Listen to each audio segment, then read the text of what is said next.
Friday. Today's Friday, April 3rd, 2020. Coming up on Roland Martin Unfiltered. Folks, we've got a jam-packed show. Lieutenant General Russell Honore is going to be here. He says that, what the hell is the Trump administration doing? He said Jared Kushner has no idea with what the hell he's doing when it comes to this pandemic. In addition to that, we're also going to be joined by Congresswoman Pressley of Massachusetts. She talks about the impact of coronavirus, especially on the health of African Americans. In addition, we'll talk about the massive job numbers, huge spike in unemployment, dealing with coronavirus, and also what's going on with black folks. Why are we so more impacted? In Michigan, 13% of black people in the state, upwards of 40% of the people who died thus far. We'll talk to a reporter with Associated Press. Also, we'll pay tribute to the great Bill Withers, who passed away on Monday at the age of 81. His family revealed that today publicly, and we have an unbelievable lineup of guests. John Legend, Stevie Wonder, Jeffrey Osborne, Eddie Levert, Anthony Hamilton, Kerry Hilson, Dwayne Woods, Talib Kweli, Reggie Hutland, Nelson George. Folks, unbelievable lineup. Other guests as well. It is going to be a great virtual homegoing for the great artist, Bill Withers. It's time to bring the funk on Roland Martin Unfiltered. Let's go. He's got it. Whatever the miss, he's on it. Whatever it is, he's got the scoop, the fact, the find. And when it breaks, he's right on time and it's rolling. Best believe he's knowing. Putting it down from sports to news to politics. With entertainment just for kicks, he's rolling. It's Uncle Roro, y'all. It's Roland Martin, yeah. Rolling with Roland now. He's funk, he's fresh, he's real, the best, you know he's Roland Martin now.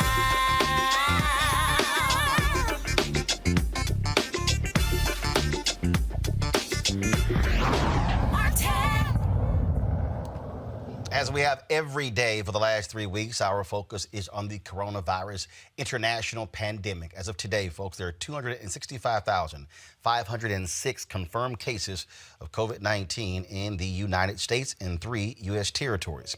At least 6,786 patients have died with the virus. 11,983 patients have recovered from the virus. Now, those deaths, that's an increase of 1,074 people since yesterday at this time. Man, more than 1 million people have died worldwide from a result of coronavirus. It is clear that we're at war with this disease, and without proper leadership, we're losing. Now, just a few moments ago, at the White House news conference, Donald Trump announced that the CDC are now going to require asking all Americans to wear non-surgical mask or to wear a face mask in public. That was announced just moments ago by the Surgeon General. Anthony, go to my iPad so I can play that. Great question that you ask. It's a fair question that you ask. I want to unpack the evolution of our guidance on masks because it has been confusing to the American people. First of all, I want people to understand that the CDC, the World Health Organization, my office, and most public health and health organizations and professionals originally recommended against the general public wearing masks because based on the best evidence available at the time, it was not deemed that that would have a significant impact on whether or not a healthy person wearing a mask would contract COVID-19. We have always recommended that symptomatic people wear a mask because if you're coughing, if you have a fever, if you're symptomatic, you could transmit disease to other people. What has changed in our recommendation? Well, it's important to know that we now know from recent studies that a significant portion of individuals with coronavirus lack symptoms. They're what we call asymptomatic. And that even those who eventually become pre-symptomatic, meaning that they will develop symptoms in the future, can transmit the virus to others before they show symptoms. This means that the virus can spread between people interacting in close proximity. For example, coughing, speaking, or sneezing, even if those people were not exhibiting symptoms. In light of this new evidence, CDC recommends and the task force recommends wearing cloth face coverings in public settings where other social distancing measures are difficult to maintain. These include places like grocery stores and pharmacies. We especially recommend this in areas of significant community-based transmission. That is the decision, again, shortly from the White House. Joining us right now to talk about this response, some might say greatly confusing, is retired Army General Russell Honore. Glad to have you back on the show, General Honore. Hello, Roland. Good to be with you. Yesterday, it was interesting. For the first time, Jared Kushner came out to address the public, and he made some comments that many people found to be pretty confusing, suggesting that somehow that he needed to be able to come in and knock down these walls to be able to get government to work with each other in the private sector, and how Donald Trump asked him to step in. Then he also made this crazy comment by stating that the federal stockpile wasn't for the purpose of the states, which is actually on the government website. They went and changed it after he made the comment. What did you make of what the hell he was talking about? That boy didn't know what the hell he was talking about. He's making stuff up. And then overnight, the crime was to go change the website to try and match what he said. So there's a bunch of people complicit in covering him saying something, didn't know what the hell he was talking about. So the guy made a mistake. We can make a mistake and misquote something. But the purpose of the national stockpile, you can go back to the National Defense Authorization Act, to the money Congress passed every year for the government. It funds the national stockpile for the use of the federal government as needed in supporting anything that happened in the world or anything that happened here in the United States, where we need that stocks that it's on has. He had no idea what the hell he's talking about. But the sad thing, they went change the website to match his words. These people are unscrupulous. They are unbelievable. And Daniel Dale, who is a reporter who basically, even when he was working in Canada, tracks the lies, if you will, of Donald Trump. And this is what he posted. This here is the, I'm showing right now the screenshot of the from the website. Anthony, go to my iPad of the Strategic National Stockpile. To all y'all, this was the screenshot from yesterday, people. It says Strategic National Stockpile is the nation's largest supply of life-saving pharmaceuticals and medical supplies for use in a public health emergency severe enough to cause local supplies to run out. When state, local, tribal, and territorial responders request federal assistance to support their response efforts, the stockpile ensures that the right medicines and supplies get to those who need them most during an emergency. Organized for scalable response to a variety of public health threats, this repository contains enough supplies to respond to multiple large-scale emergencies simultaneously. Now, folks, that's what that website said yesterday, prior to 5:30 p.m. before yesterday's briefing. This, folks, is what you will now see if you go to that website. The Strategic National Stockpile's role is to supplement state and local supplies during public health emergencies. Many states have products stockpiled as well. The supplies, medicines, and devices for life-saving care contained in the stockpile can be used as a short-term stopgap buffer when the immediate supply of adequate amounts of these materials may not be immediately found. That is unbelievable, that you would literally change the website to match what Jared Kushner said at a news conference, when what he said is BS, because what the website initially said is exactly the purpose of the federal stockpile. Exactly. You know, this is what happened when you bring family and volunteers into the White House. Every principal around the White House have to take an oath. I ever wonder, did Jared and his sister ever take an oath to support and defend the Constitution of the United States? Because they cannot be held accountable for what they say. If the CDC guy or the Surgeon General said that, they could be questioned and said, hey, did you lie to the American people? Did you lie as a commissioned officer who swore an oath to support and defend the Constitution? He'll walk this guy, come make stuff up, then overnight change the website to match his words. This is like a gangster operation, if I've ever seen one. And I don't know what Jared's doing, but he needs to go find something else to keep himself busy, because this is too complex for him to jump in and try to learn this complex system. It took me 37 years to learn it, and he can't walk in and start making stuff up and try to solve this issue in the middle of this disaster, Roland. And what gets me, General, let's not act as if FEMA has not had to deal with national emergencies before. I mean, you actually have, it's the Federal Emergency Management Agency. Not only that, were you bothered yesterday by that admiral, I believe, who when he said that they are delivering federal equipment to private companies to distribute, as if the federal government doesn't have planes and trucks? It is the weirdest statement I've ever heard by a commissioned officer. That admiral is the vice director for logistics for the Joint Chiefs of Staff. I've never heard the government participate in something like this. So literally, the air bridge that they've arrived, most of this stuff is coming out of China. They arrange the aircraft to come here. The airplane land, let's say it's in New York. Then they take half of the supplies FEMA take control of.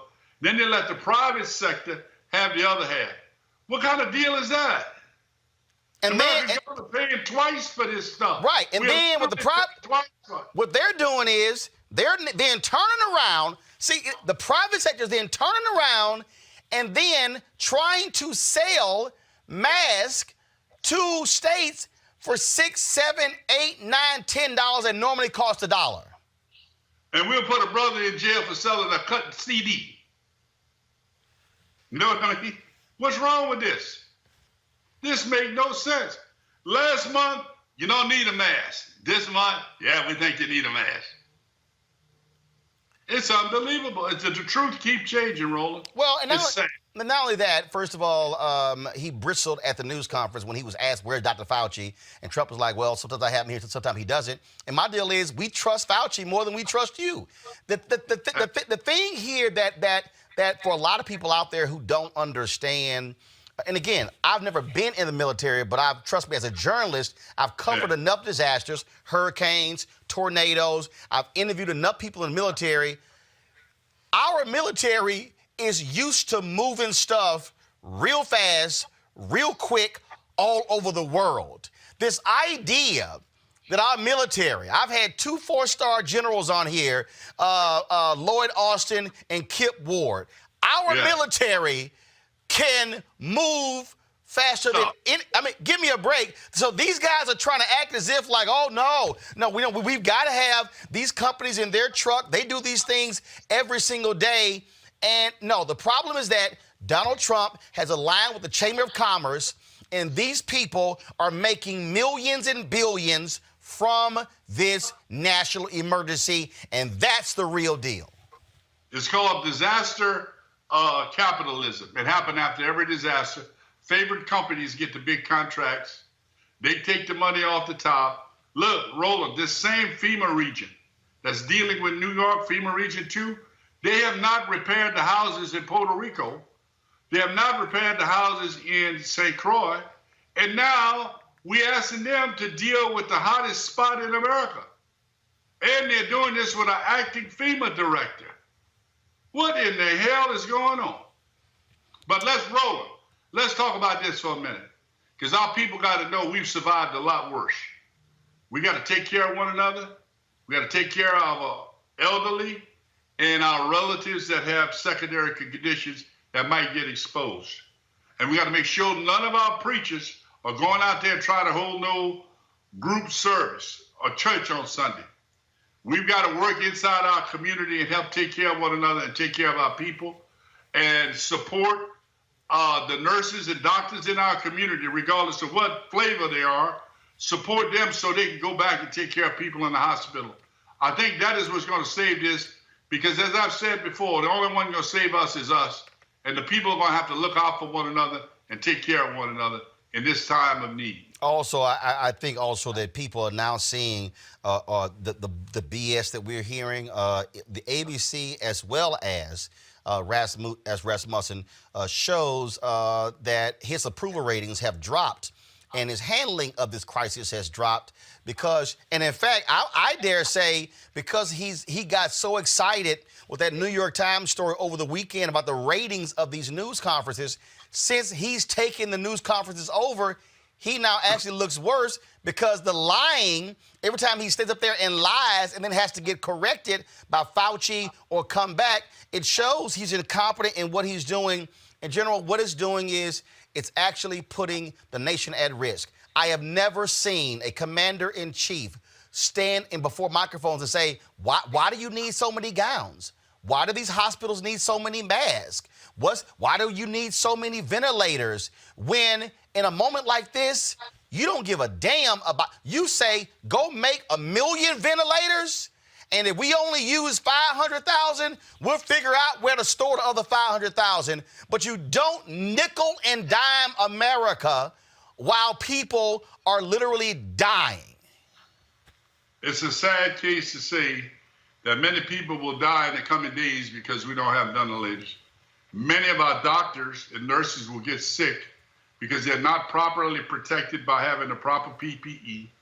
And Roland, we don't have a quick test, but these doctors and nurses need to be checked between shifts so they're not taking this home and they're not bringing it back in the hospital. I'll give you a number. We have one hospital in New Orleans where 16 healthcare workers came up positive. That next day, they isolated another 314 people who had worked with them the day before.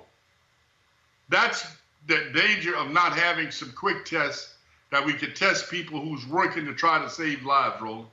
That's the sad thing. And we were told, I mean, I sat there and watched it, CVS and Walgreens and Walmart, we're going to be using their parking lots for massive drive-through testing. None of that's happened. We haven't seen it. We wasted, frankly, 2 months when it came to the labs. And so the problem is you don't even have enough labs to now process those tests as well. I mean, but this is what happens when you have incompetent people who are in charge. You have been sounding this alarm. It was glaring, and all the sugarcoating. Oh, we're doing great. We give ourselves a 10. We've been wonderful. We've been phenomenal and awesome. Look, all that pat on the back means nothing when people out here in New York are dying, when the cases are exploding in Mississippi, in Florida, in Louisiana, all these different places. And finally, you're seeing these red state governors finally wake the hell up and have shelter in place. And even with shelter in place, all these people who keep saying that this is going to somehow destroy our economy, you know what actually destroys the economy? Uncertainty as to whether or not I can go out and if I'm going to get sick. So they can rush out, they can try to rush through this and get us back circulating. But what kills you is people say, I don't know if I don't want to go to work or go out because I might catch it and might die. That, to me, is the scariest thing if you don't have shelter in place all across the country. And think about this, Roland. We got a lot of people out there stocking shelves of minimum wage. There are clerks at the stores, minimum wage, and I don't mean $15 minimum wage. A lot of them are working for $8, $9 an hour. Yep. Exactly.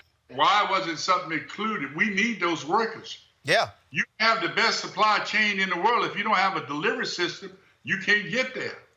We need to take our hat off. The many of them are our people, minority people doing these jobs. What happened if they said, I'm not going to risk myself to go out here for $9 an hour? And what's crazy? We witness to them, and we see them in the store, we got to thank them, Martin. And what's crazy is we now know that the coronavirus can actually somehow stay on boxes. And so we also got to make sure that they have been tested because they're the ones who are also touching goods, things along those lines. And here's the last thing, General, the point that you just made.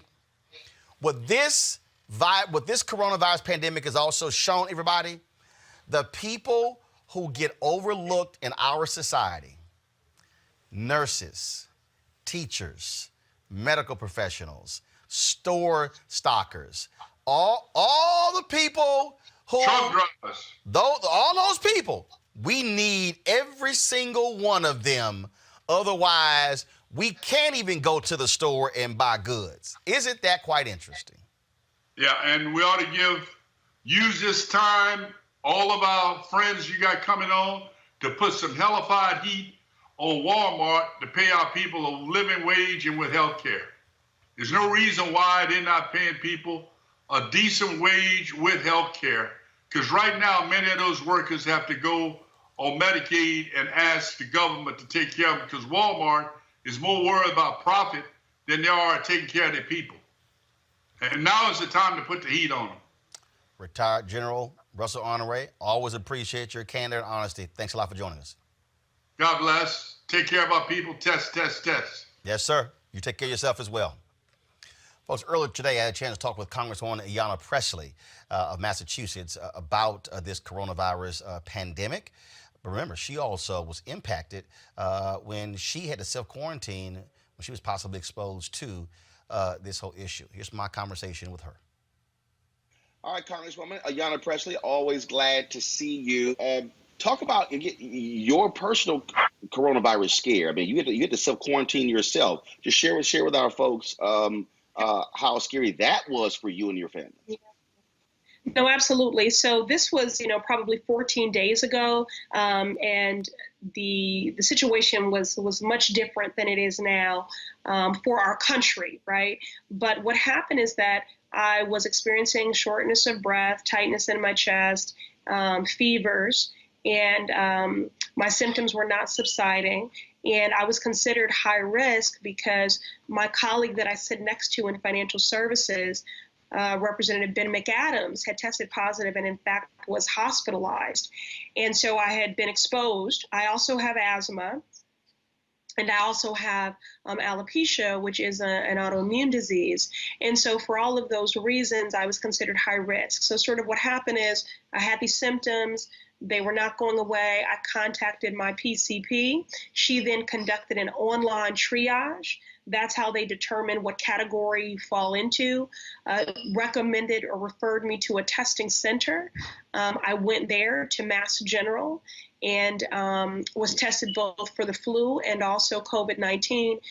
Fortunately tested negative for COVID-19. I did have the flu, and so that is what was going on. But it was very frightening, and the thing that I was thinking about, my mind was racing about a lot of things, but just that if you are sick, you are also going through this alone. My husband was ready to, fight folks because he was not going to be able to be with me. And for anyone, because you have to also prioritize containment. So you're not feeling well, you're afraid. And then the people that would normally calm you and comfort you, you can't be in proximity to you. So you are completely going through this alone.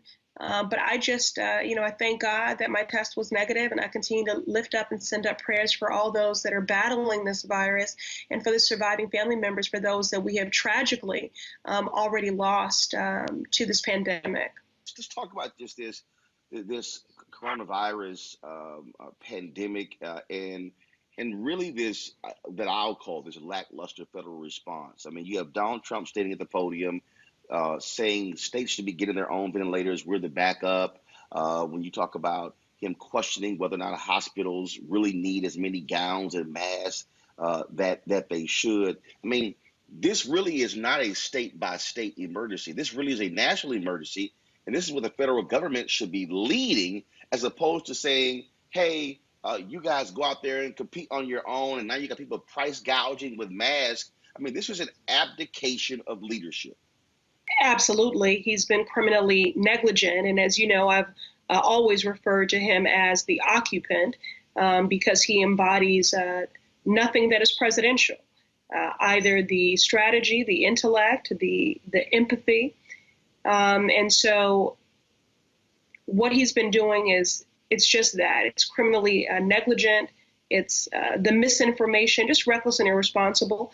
And we're going to continue to do everything we can, albeit remotely, to conduct the role of oversight of this administration while we're in the midst of this pandemic.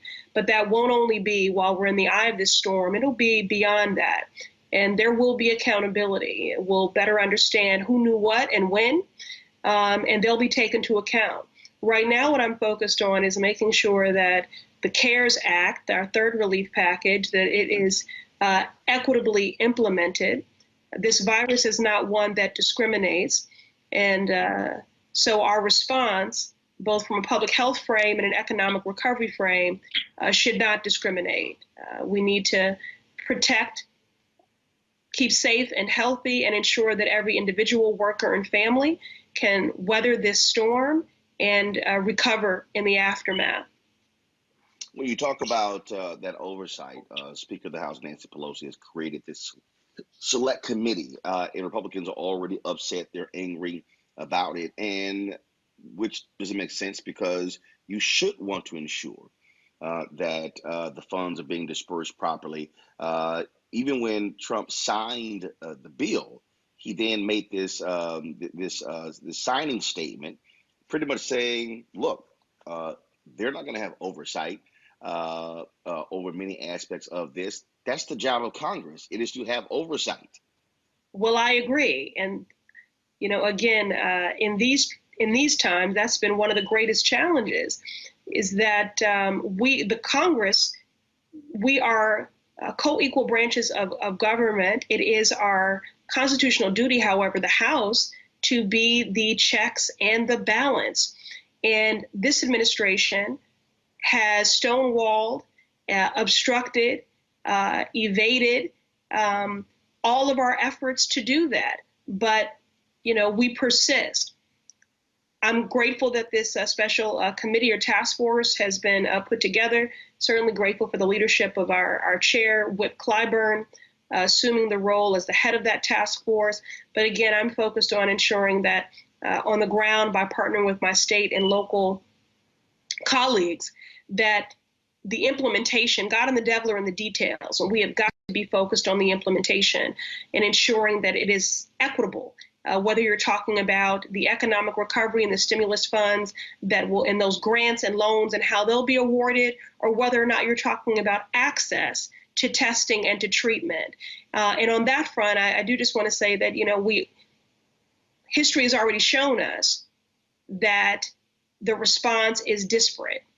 If you look at the pandemic of it didn't become a pandemic, thank God, but if you look at the H1N1, Black folks disproportionately represented the highest mortality rates of H1N1. And that's why I've partnered with Senator Harris, Senator Booker, and Senator Warren in pushing Health and Human Services to collect in real time and to disaggregate data when it comes to testing and to treatment, racial data. And in fact, I was looking at a tweet from the Associated Press reporter yesterday showing that African Americans make up 13% of the population in the state of Michigan, yet represent 35 to 40% of all deaths so far in Michigan. Right. Yeah, and can I just say, anytime we talk about race, there are those that will throw barbs and accusations of race baiting. Race does matter, and I want to be very clear. No one is accusing our heroes that are patient-facing on the front lines, our doctors, of racism. What we're talking about is systemic, structural racism, where Black folks will show up presenting with symptoms, and they will not be taken as seriously, treated as equitably. We need the data in real time because that will directly inform how we coordinate and marshal resources. And again, this is not dramatics or hyperbole. We saw with H1N1 that Black folks disproportionately bear the burden of that virus and also of mortalities. We are also vulnerable. We all grew up with folks in our family saying that they had the sugar, and these disparate health outcomes and health disparities like diabetes, like asthma, like heart disease, they become such a conflated part of our health identity as Black and brown folks that when people talk about folks being at risk with underlying conditions, we don't even think that means us, but it means most of us. And that has everything to do with unequal access to health care, neighborhoods that are not an ecosystem that support us thriving and being healthy, and the list goes on and on. So not only are we more susceptible to the virus, but we are more susceptible to the most severe consequences of it if we do contract it. And as a part of that, again, I think about the young man who was in Michigan, who was showing symptoms, went to the hospital, he got turned away. When I think about, again, where we are now, because this administration utterly failed early on when it comes to testing, and they're out there touting, oh, we've done 1.3 million tests. But the problem is there's a big Rose Garden news conference where Trump has CVS and Walgreens and Walmart and how we're going to be doing all of this testing in parking lots. But the problem is that hasn't happened. But even if you did have massive drive-through testing, you don't have the capacity in the laboratories to be able to process it, again, because we pretty much screwed around for 30 to 60 days. That's right. And so we're still sort of stuck in this conundrum where there are people out there who are actually sick who can't get tested. There's a nurse. Her name is Veronica. She follows me on Twitter. She just tweeted me last night, and she said, I've been admitted to the hospital where I work. She was just tested. She was showing symptoms last week, Congresswoman. And she, as a nurse working at this hospital, could not get a test. Now she has it. She's been admitted. Roland, it's just criminal. There is blood on the hands of Donald Trump and his administration. Now, in Dr. Fauci, I trust. In Donald Trump, I do not. You know, one of the other issues that I was talking to my team about earlier today is because of his misinformation and talking to people about cocktails that they could create on their own to cure COVID-19. Drugs that treat lupus have been bought en masse. And people, again, disproportionately African Americans who are living with lupus cannot access these drugs that they need to stay healthy and to stay alive. The list goes on and on just with the recklessness of this administration. And again, there'll be time to take him to account. I try to stay out of my mentions. My team asked me not to engage the trolls, but someone had, there were people repeatedly commenting about the fact that we need more elected officials that are legislators and not activists. You are clueless about the times that we find ourselves in. You have got to be both. When you are dealing with every ism, the callousness, the cruelty, the chaos of this administration, you will not get anything if you are not being an activist. And now he has reduced our governors to more than activists on behalf of their states, but beggars, having to post live Twitter videos begging for equipment to keep their frontline health workers safe and healthcare workers safe, and also to ensure that patients have the equipment and the medications that they need to recover. It is just unconscionable. And so we're working, remotely. We're on the phones all day and marathon teleconference calls and Zoom meetings, both around the implementation of the CARE Act, gearing up now for a fourth package, which will be focused on infrastructure and recovery. I'm certainly going to be fighting for the definition of infrastructure to be expanded and more comprehensive and robust. Infrastructure can not only be about broadband and roads and bridges and transportation infrastructure. Housing is infrastructure.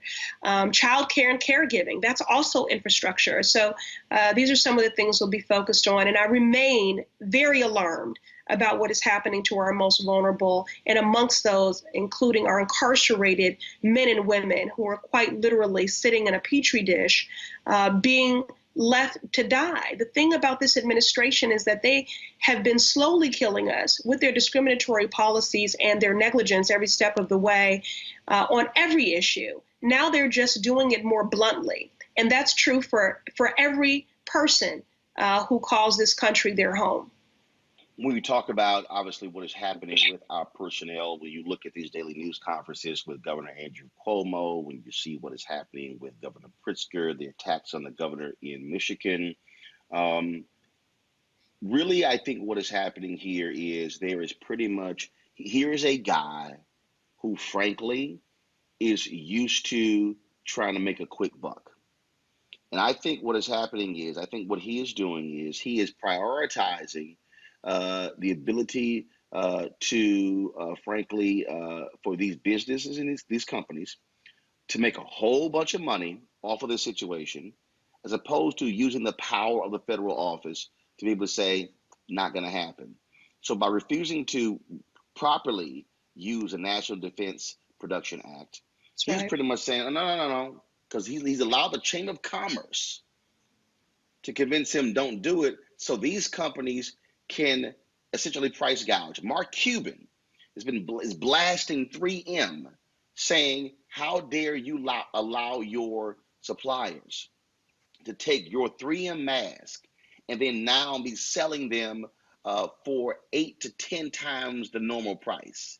Trump doesn't want to do anything because, again, this is a way for his business people to, in this pandemic, to make millions upon millions, as opposed to saying the safety of Americans is most important to suppliers. Any of you charge more than $1. If you charge 1 cent over that, we're going to go after you. That, to me, is how you care for your citizens, and you use the power of the federal office to make it happen. Absolutely, Roland. And for those who have, said that we need a businessman running our country, let's not forget that Trump was a failed businessman, and he's also one who's void of any empathy and morally bankrupt. I think he's been gleeful in his control over supply and demand, and that he has, you can see direct correlations with his politics and how he has engaged in what governors he's been combative with, who he has celebrated and been responsive to. It is just unconscionable. And there's blood on his hands. People have died, and people will continue to die because of his science denials and because of the criminal negligence of he and his administration.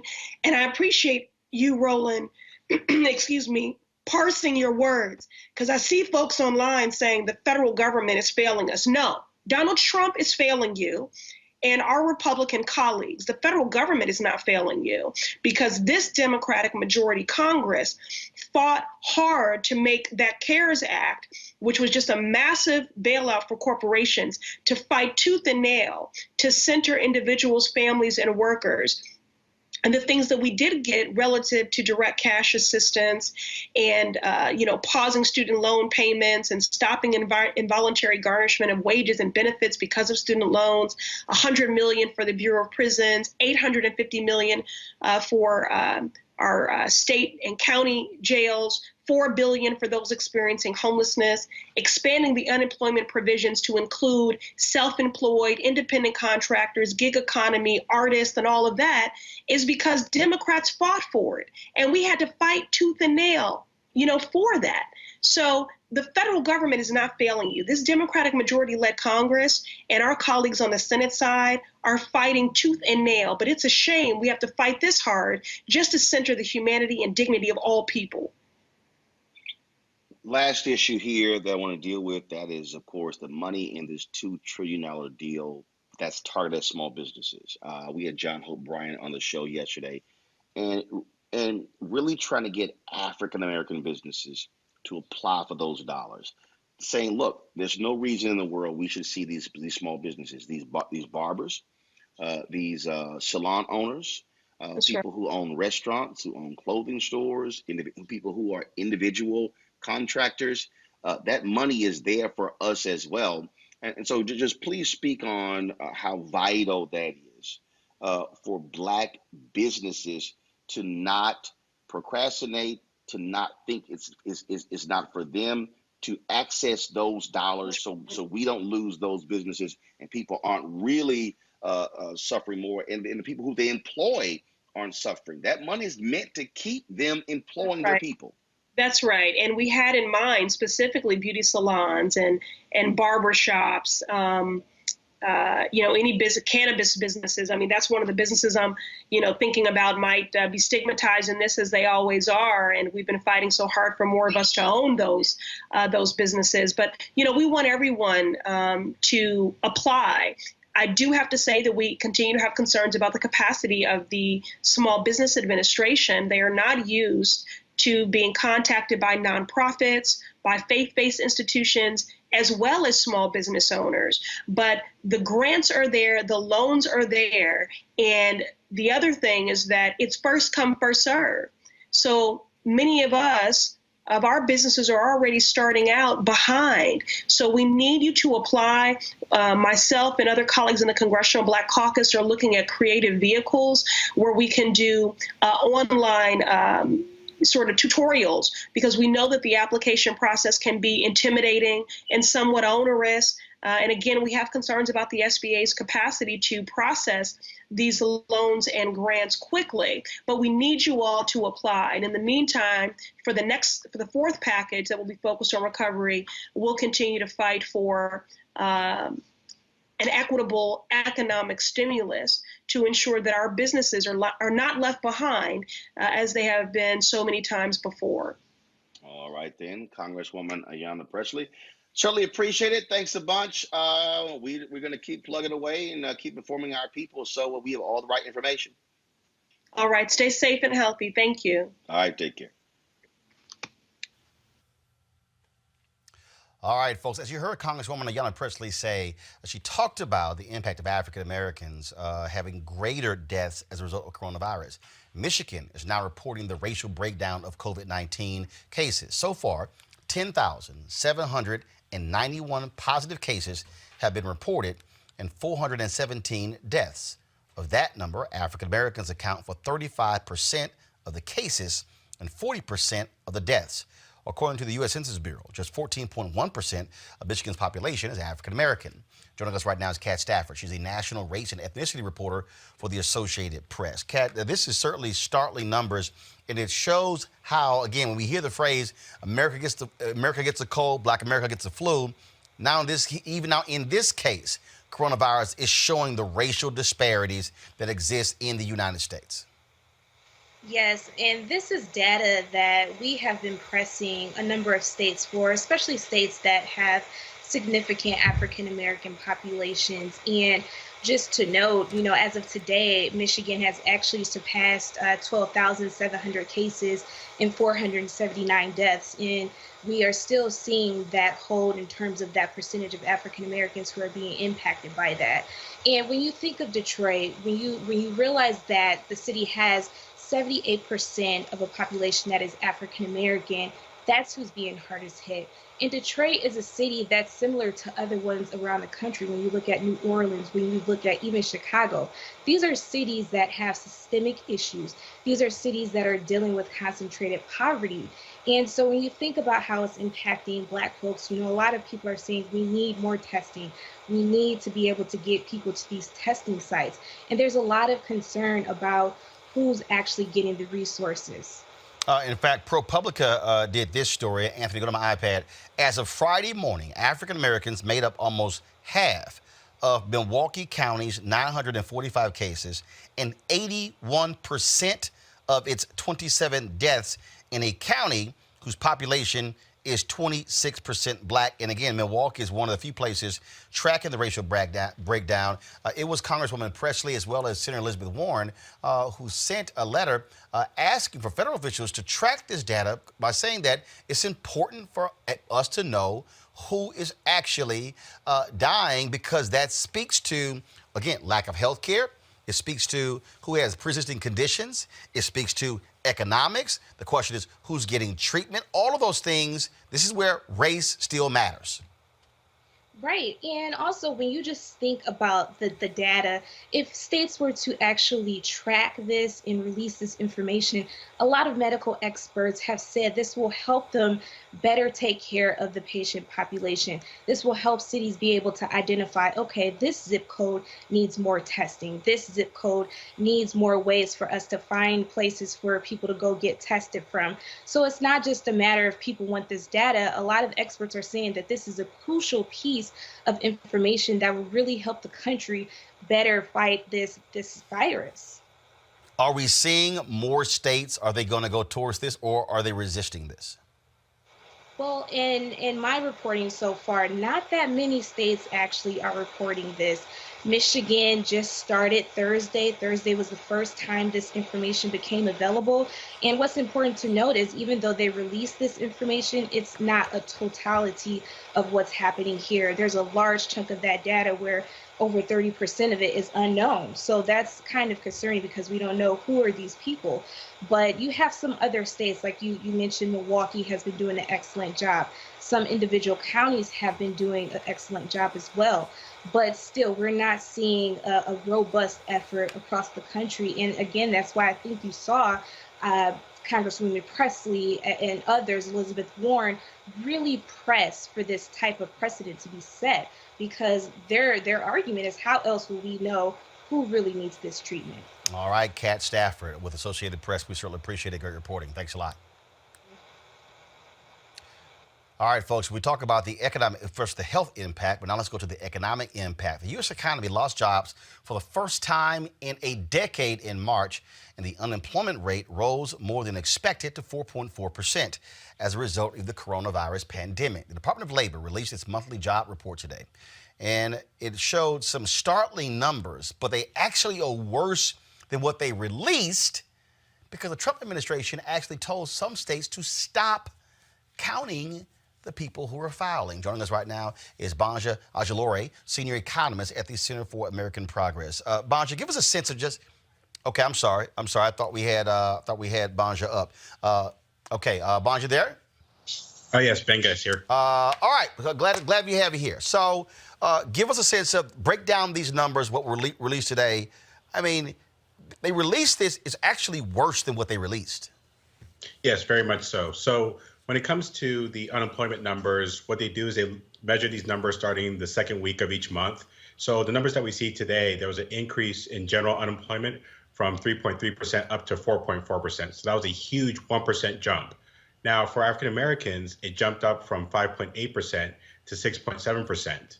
But one of the things that we've seen recently in the last 2 weeks is the number of unemployment insurance claims going up by 10 million. So it's actually much larger.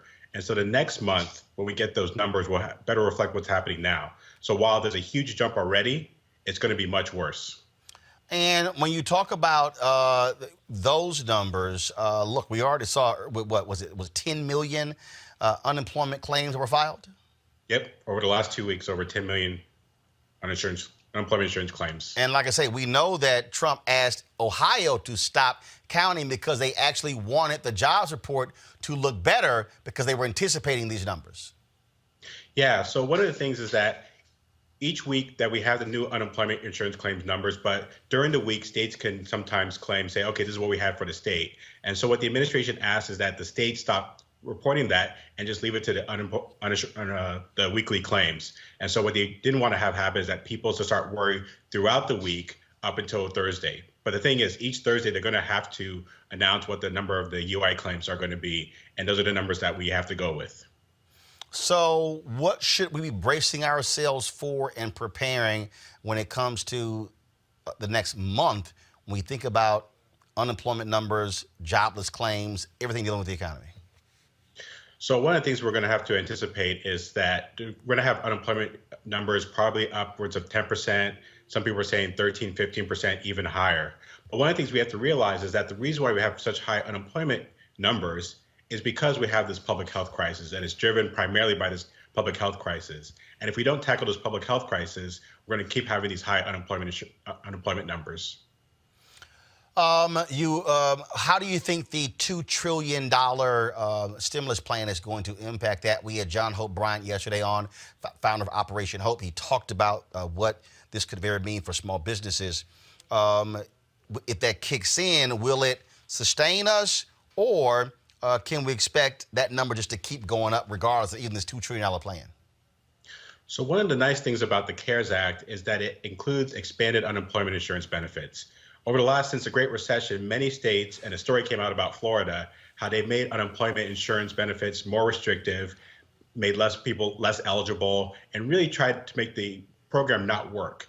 Now, in the $2 trillion bill, they have a lot of provisions that expand unemployment insurance. There's even work sharing that's going to help firms that don't want to lay people off but still want to keep these people on board. There's those kind of programs. And so as long as those kick in, as long as the businesses and the states actually engage in those programs, that's going to really help out. But there's still more that needs to be done, because you look at other things like not just unemployment insurance, but things like paid sick leave, paid leave, things for childcare. Those things were absent in all the previous bills. And those are the things that are going to need to be in place to help us sustain us through this public health crisis. All right, Bonjour, Angelore, we certainly appreciate it for breaking the numbers down for us. Thanks a lot.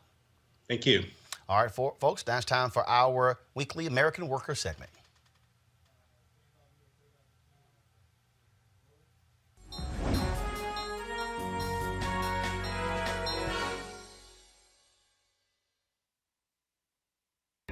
Changing the mind is very difficult on how way people act and how they grow up. But if you get somebody that makes it inspiring and you can motivate them and you can educate them, that's where you change the dynamics for the future of our children. I'm George Morales. I'm the constable of Precinct 4 here in Travis County. I'm raised in Southeast Austin, a community called Dove Springs. In the late 80s, early 90s, it was really hard in our community at Dove Springs. We had a lot of gangs and drugs that were being sold in our communities. You know, I came up in law enforcement, seeing a lot of constables put themselves in the forefront.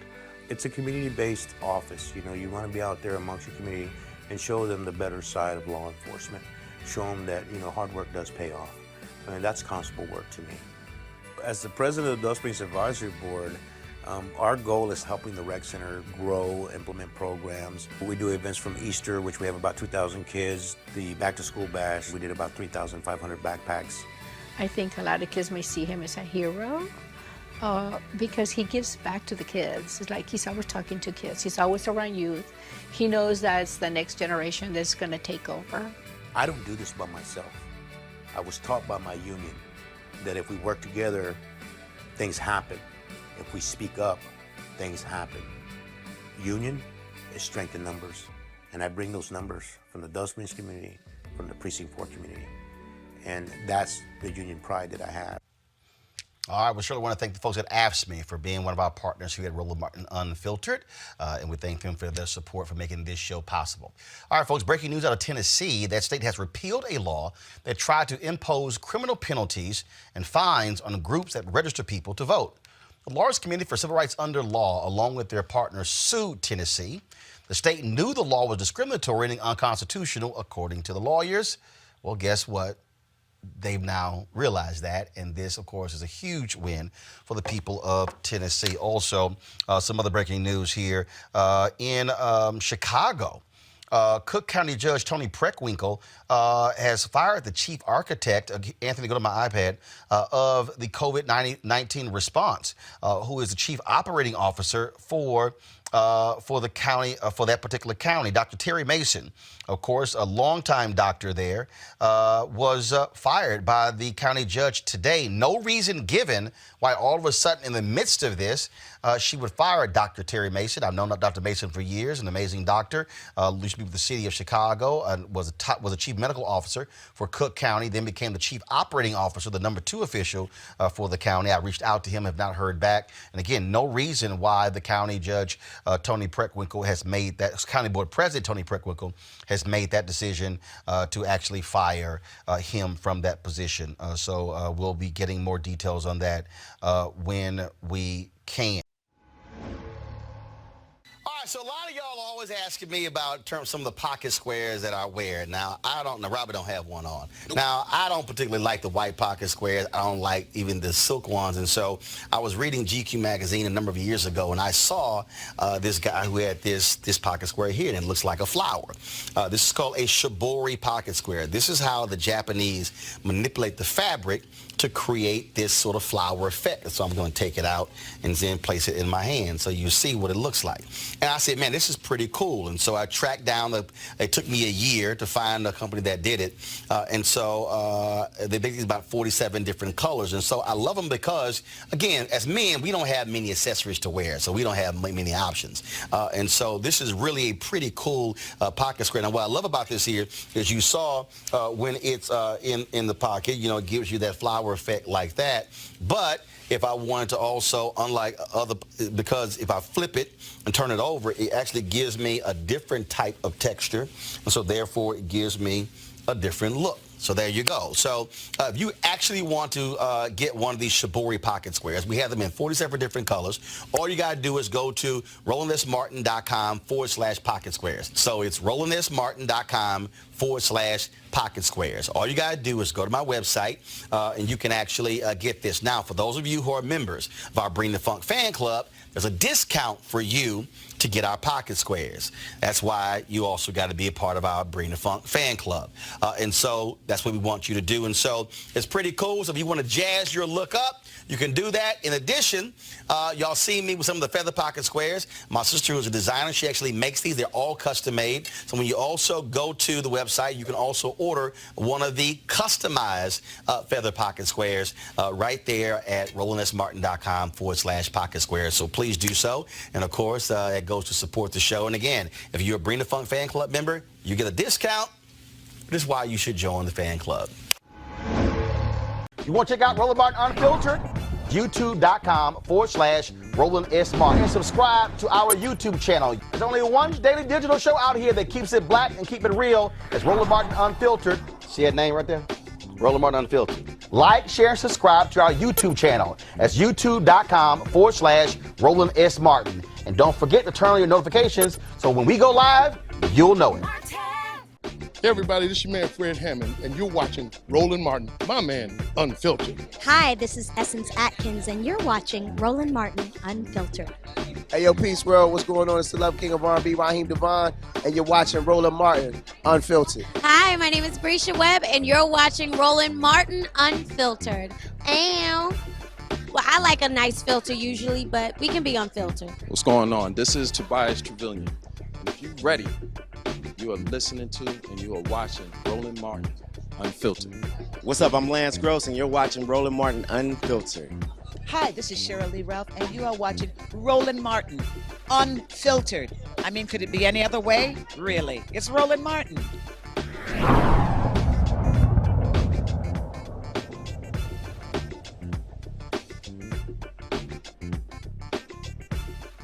You want to support Roland Martin Unfiltered?